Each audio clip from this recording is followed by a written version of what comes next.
Welcome to another episode of Higher Learning. I am your host, Oz Rashid. Today, we have a very special guest. Today, I'm joined by François Hoehlinger, CEO at Troopy. François, how are you?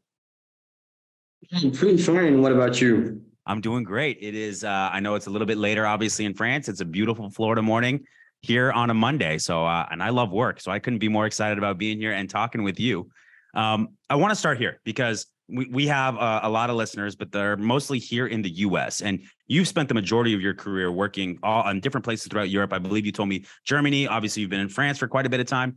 Let's talk about that. Let's start there. What are the differences of corporate culture and working in, let's say, in France or in Germany? Give us some ideas of what it's like to work there that might be different from people who work here and only have worked in the United States. No, first of all, I have to say I really love the US, to be honest. I spent a lot of time there when I was young. I did some summer camp when it came to basketball. So I also kind of catch some part of the US spirit when I started my career in Paris. Then I moved to Germany for Flixbus. So in general, what I would say is super different is probably the approach you have to work, because France, we are always perceived as a country that is keep on striking, with people that keep on protesting. But on the other hand, I find French people, I would say, quite efficient and quite committed to their job. They really like working long hours and really provide the extra mile that makes it so special. And when I moved to Germany, it was totally different, because German, they really like the process. They like to follow the steps. And people, they kind of basically stay into their silo. So that also makes French so special, because ultimately we like to go around to circumvent things. That's also what makes it so special. And as I understood also a bit the US, they are more French than German in some ways. That's also what makes us more efficient.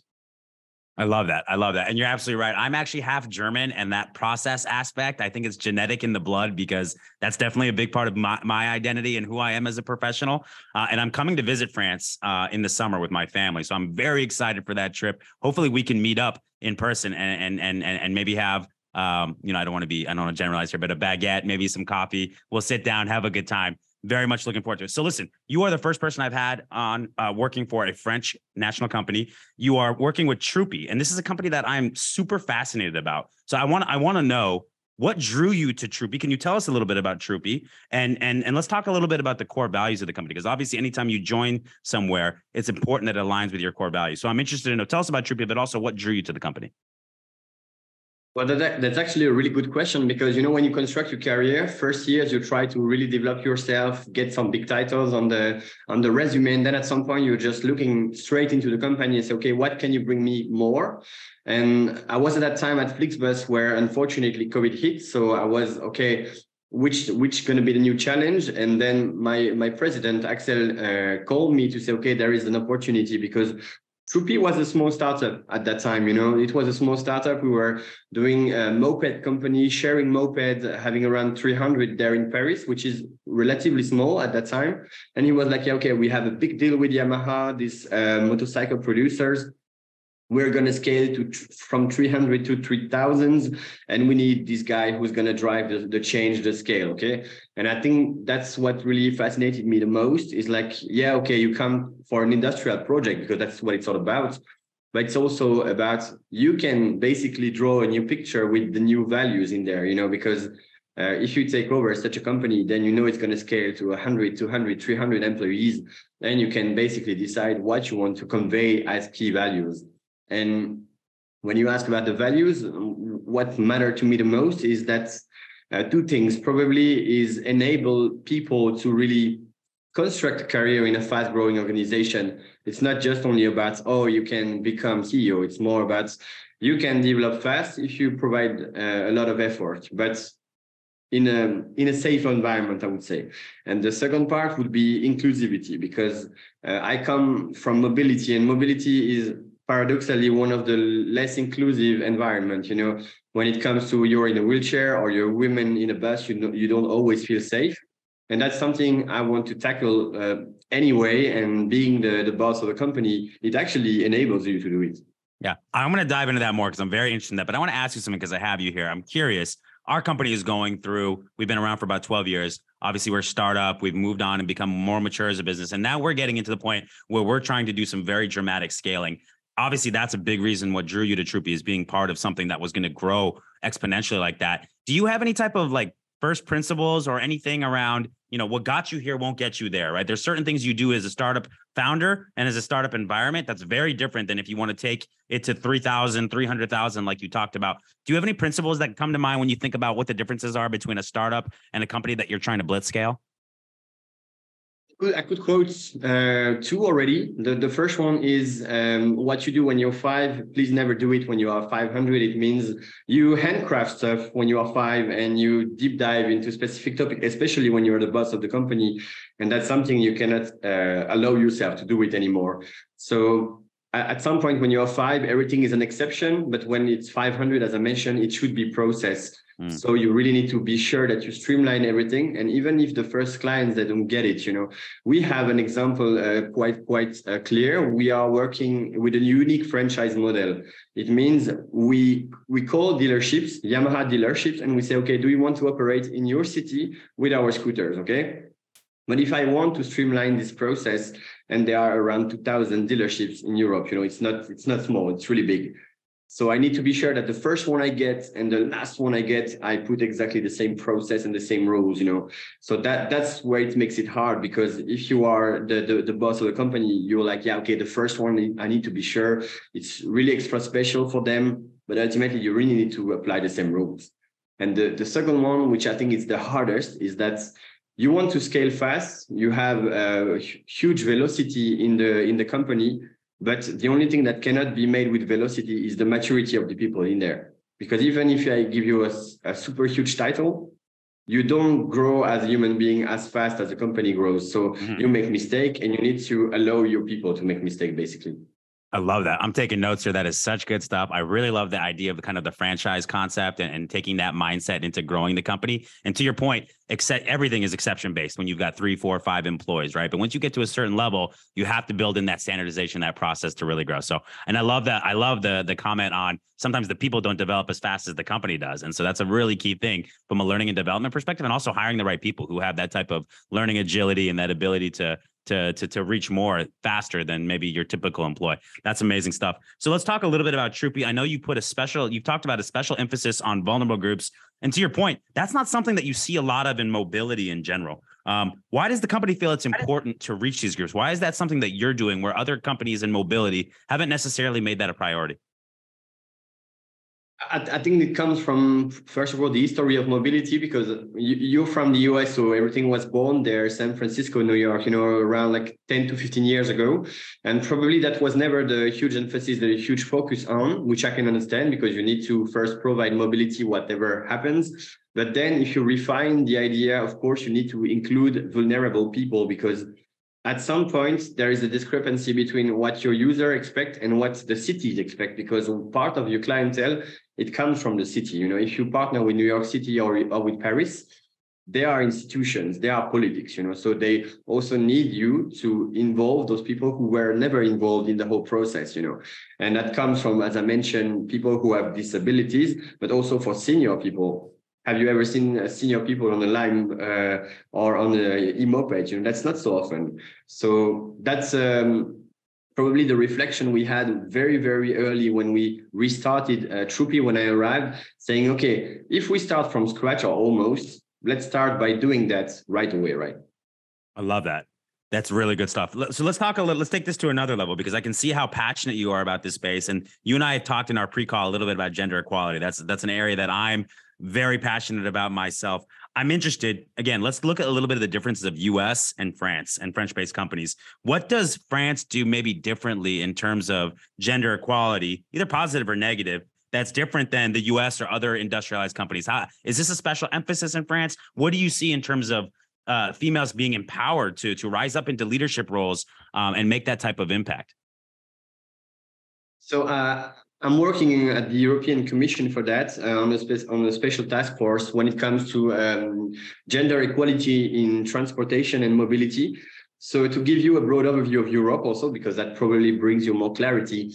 Of course, Nordics are always quoted as the most gender equal and stuff, but gender equality comes from 2 words. The first one is your users, basically, but it's also your company, right? And for us, what matter the most is, of course, the users, because the companies, basically you can fix it at some point quite easily because you hire good people. And I know that's your job and you are way better than I am in that. But structuring company, including gender equality, that's easy. Putting the right principle in there, it's less easy. And that's why we developed something called the Troopy Academy, which is an internal platform where my employees, basically, they can go and learn through YouTube videos, through podcasts, through articles about what is exactly gender equality, because it means everything and nothing. It's not just only about 50-50, right? It's also about how do I even envision the society for a woman. You know, if I go to a bus and I'm a woman and it's 10 o'clock in the evening, I have 60% more chance, you know, to get mugged or to get harassed. That's fact. Those are facts. So, and I think that's super important for us also to provide those data so that the people, they can understand what are we really talking about. And then the second part I mentioned are the users, and that's something way harder because when it comes to mopeds, for instance, only 30% of the users are women. So how do you do that women feel more safe and more comfortable to drive a moped? So, and that comes, of course, always through education. So we do free lessons for them, how to drive, how to park, how to put the helmet and stuff.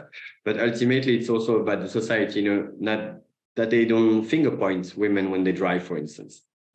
Yeah, I love that. And so I think you made a really key point, right? Obviously, gender equality is something that's very important, right? Giving people opportunities, no matter their gender, is really key. But I think there's also something to be said about understanding that there are differences as well. And you pointed out, like, there's this silly controversy going right now, something in America that's been over politicized. What else is new, right? But it's about crash test dummies and how the crash test dummies have always been built to male standards. And actually, women are getting in accidents and getting hurt more because they actually haven't built the crash test dummies to female standards, whether it be weight, distribution, all that different stuff, right? And so what's interesting is that, like, we have to acknowledge that there are differences, right? But that doesn't mean that they're better or worse. There's just differences. And I think any good program is going to acknowledge that while still trying to create opportunity.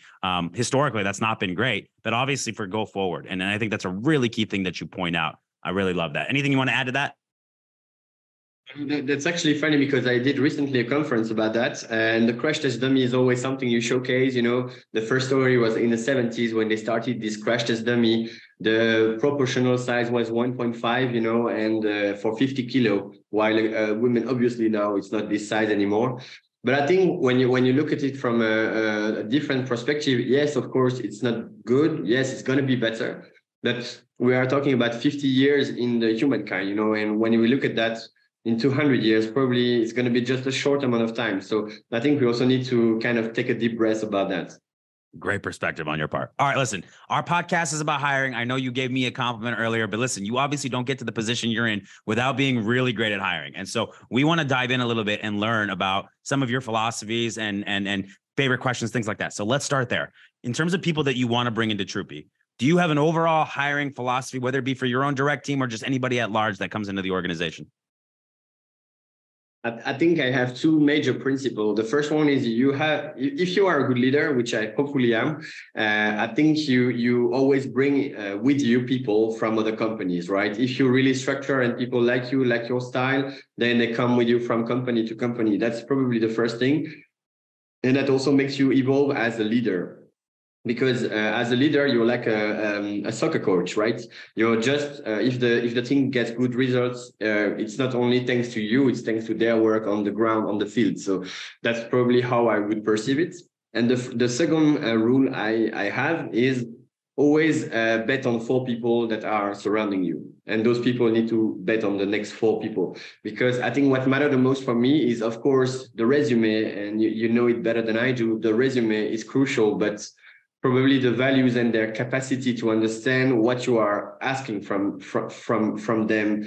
That's really important, especially in a startup where you need to manage a lot of, you're like a chef, basically. You're a chef in a kitchen. You manage the sauce, the desserts, the meat and stuff, and they have to work on their own silo, right? But they also need to understand why you are asking them all those questions, all those projects, and what is important and what is urgent. And those 4 people, they need to understand that. And then you give them the flame like at the Olympics, and you say, okay, now you hire 4 people that surround you exactly the same.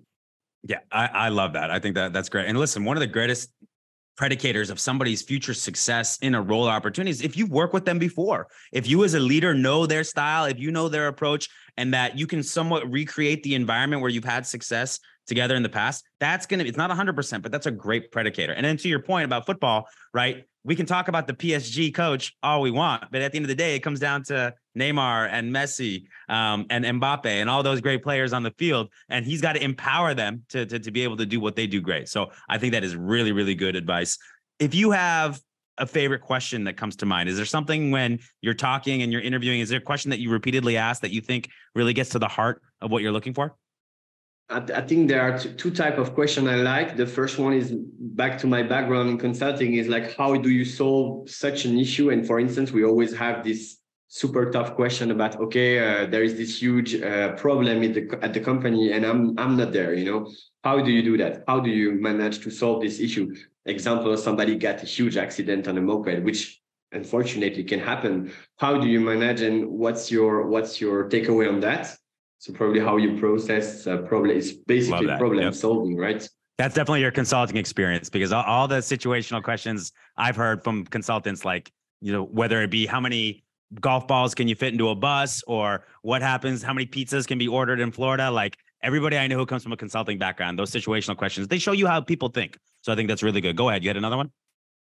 Yeah, and I like it because, you know, yes, it's about problem solving, but it's also about how do you anticipate what the guy in front of me is basically asking me for, because I don't care that you get the good result. If you get the good process, that then I'm reassured that your brain is working a bit like mine.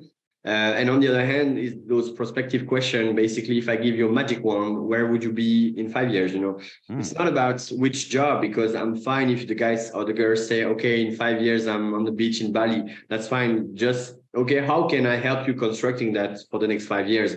Because you know that if you are hiring in a startup, looking at the probability and the odds, in 5 years, either way, you get a super great success and there is an exit, or you did not success. And then probably some people, they will just, run away from the company. So That's how I like to structure the future vision. Where do they see themselves? You'll learn what they're motivated about, what they're passionate about, what's important to them, which is always very key. Going back to the consulting type questions, just because we have some people, I want to give them some tips. Here's my tip. You tell me if you think you're wrong.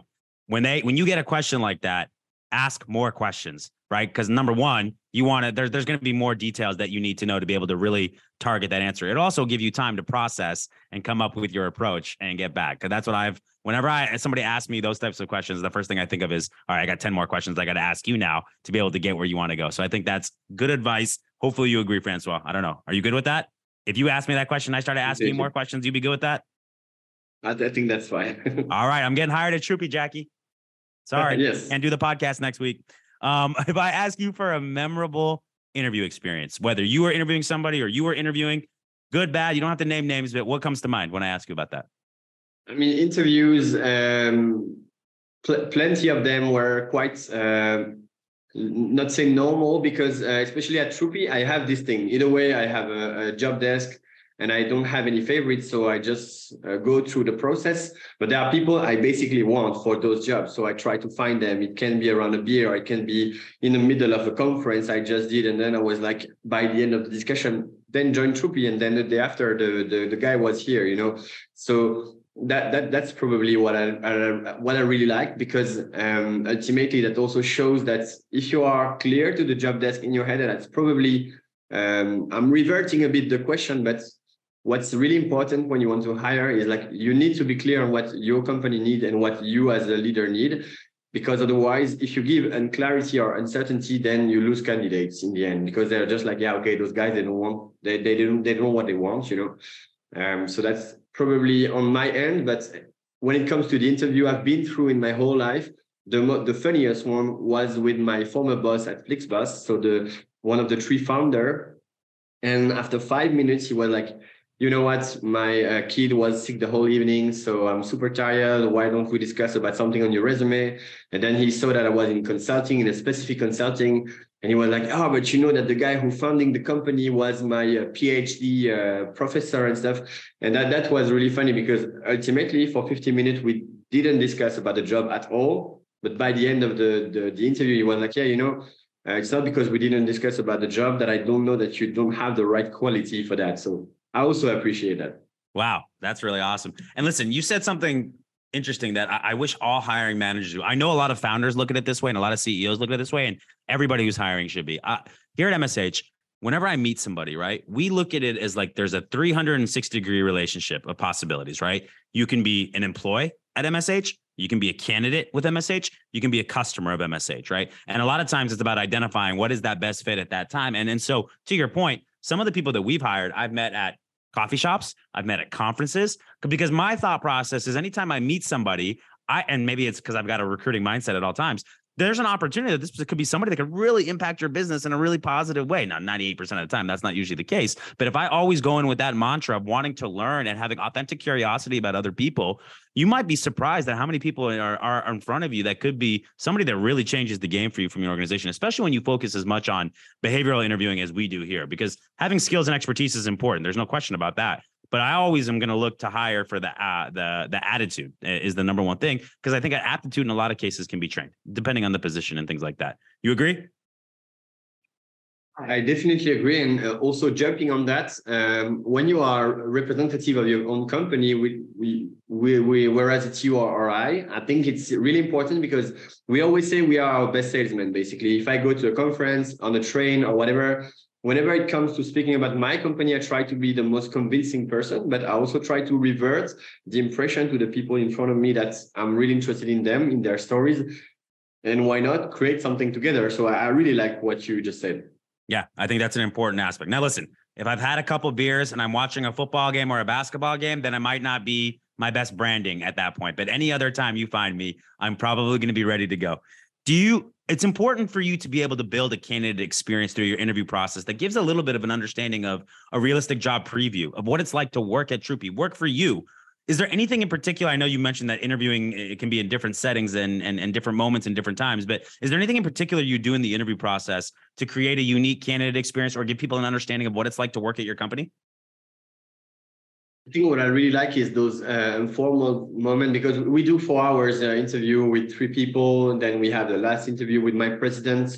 But in the meantime, I like to take 15-minute just coffee, informal coffee. I'm like, yeah, it's off pitch basically. Let's just talk about you and I.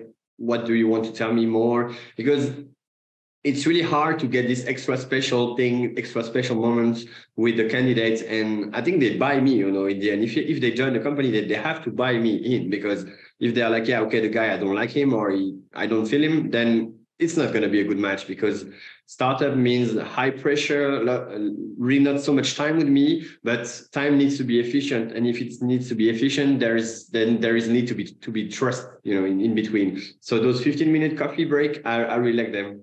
Yeah. Listen, here's what I'll say. And I say this all the time. It's just like relationships of any type. It's not about bad or good. It's about fit. Right. And at the end of the day, some people might rail against this company works me 80 hours a week. Yeah, sure. I'm paid, 30% more than I would somewhere else, but I can't stand that. Well, somebody does want that. Somebody does want to, they don't care to work, night and day if they're making the money they want to make, or they have the freedom, then whatever it may be. Right. So it really just comes down to, am I finding the right match for me as a leader, for our company, what our values are, what our principles are? And if you're not a fit for that, that's not the end of the world. That's fine. There's going to be plenty of companies that fit maybe what your expectations are. But I think that idea of that puzzle piece coming together, I think, is a really, really important thing. The key to that is, as an individual, you've got to know yourself. What is important to me? What do I prioritize from a professional perspective? And then go out and seek that in the boss and the company that you're looking for. And I think if people did that, and we're even more analytical about that, I feel like we wouldn't have so many low tenures or people leaving for new jobs or people being unhappy or unsatisfied in their work. I think that's a really key aspect. Last thing, when you miss on somebody, Francois, right? And we all do. What typically, when you look back, what do you wish you would have done different? Or is there a theme there that maybe comes to mind? I think you can approach the question on 2 sides. The first one is, in French, we say things happen for a good reason. First one is things happen for good reason because it's just not the correct timing, the correct fit, as you mentioned, the correct match. And that's something, unfortunately, you cannot push forward, because at some point it would have come out as a breakage between you and the person. So there you don't have to have any regrets. But sometimes you miss because you just miss something in the process, or you were not convincing enough, or I don't know, sometimes there are gravelers on the road and you just, don't make it. And there you just try to see what can you do better the next time. We had, for instance, an example of a guy we hired for a position, and I had to let him leave because he was not a good match. And the issue with this person was not even about the skill set. It was about the skill set, but also about the personality. He was behaving as if he was in a company from the 80s, which obviously didn't work out. And, here we work in full transparency. We say things to each other, and we try to be also nice. And this was not really working out with this person. And I'm like, yeah, okay, François, how can you basically anticipate that next time? Because it's deeply rooted in people. It's not like, Sure. Oh, I'm a huge mean person. I'm really just. And sometimes in an interview process, you're not always going to be able to get deep enough to find that out until they're actually working, right? So go ahead. Yeah, that's the point. And how can you figure out, and in France, we have kind of a notice period. Just thanks to the notice period, we can work on that. But ultimately, at some point, if the guy provides a good fit when it comes to skill sets, how do you manage it? And also, what's the balance between the skill set and the personality? Which compromise are you ready to make? For at this time, we were not ready to make the compromise on the personality because it's too important to build the company with these assets. And this guy was not a good fit, but next time, how do you make sure it doesn't happen anymore, right? I love that. That's great. So let's move on. I want to learn a little bit more about Troopy and yourself. Let's talk about your day-to-day. CEO, high growth mobility company in France. Where do you spend the majority of your time? I get meetings, but like, who are you spending your time with? How are you making a big impact? When you have a very productive day and you put your head down at night and go to bed, what happened that day that made it so productive?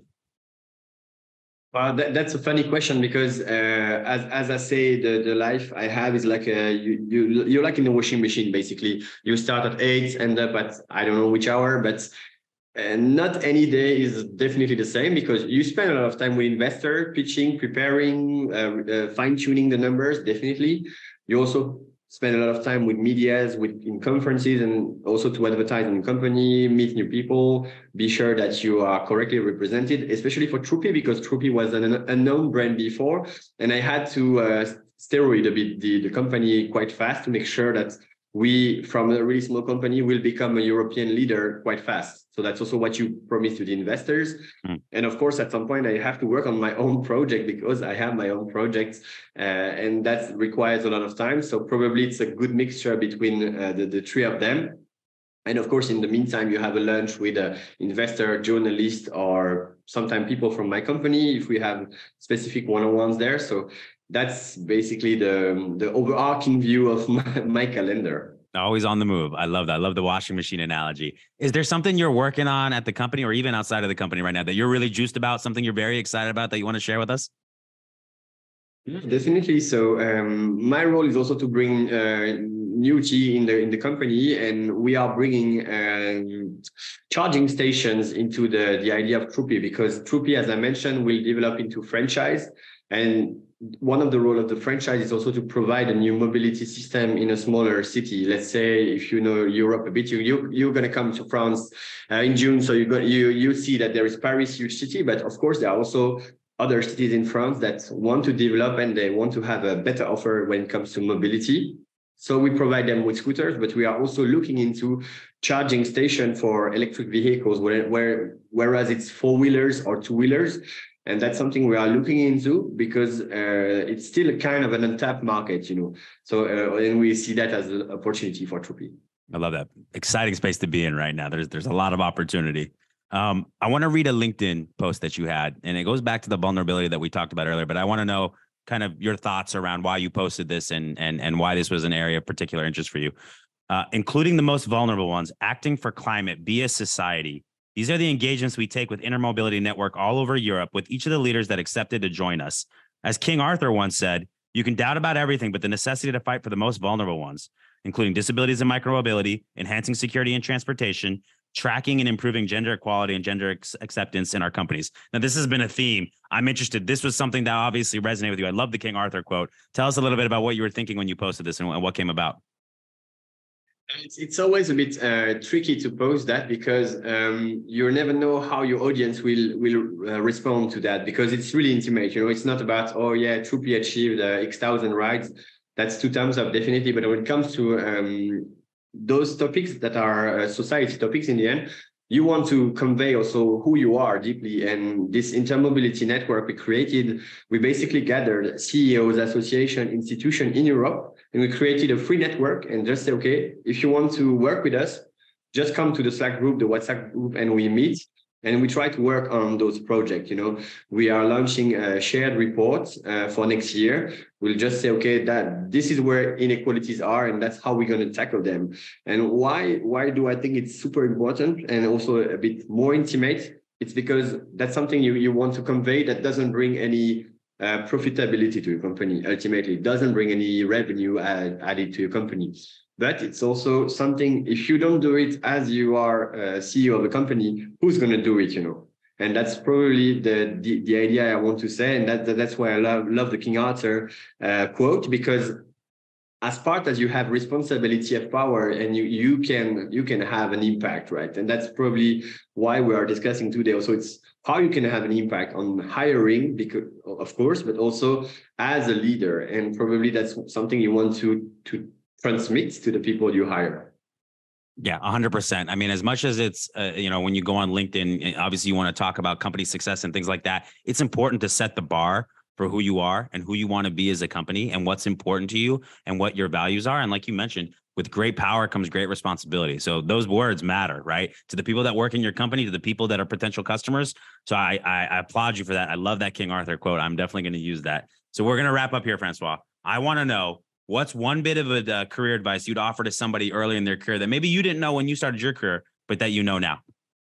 That's interesting, because in a nutshell, I did a lot of mistakes, really a lot of mistakes in my career.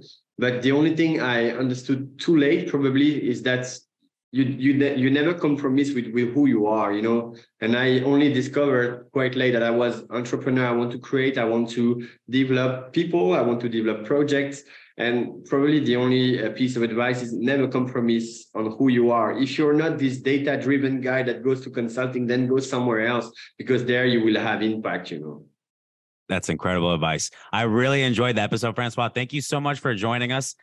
We'll be copying some links in so people can learn about Troopy and maybe see some of those YouTube videos. Thank you so much for taking the time for us today. Have a good one. Thank you so much. Bye-bye.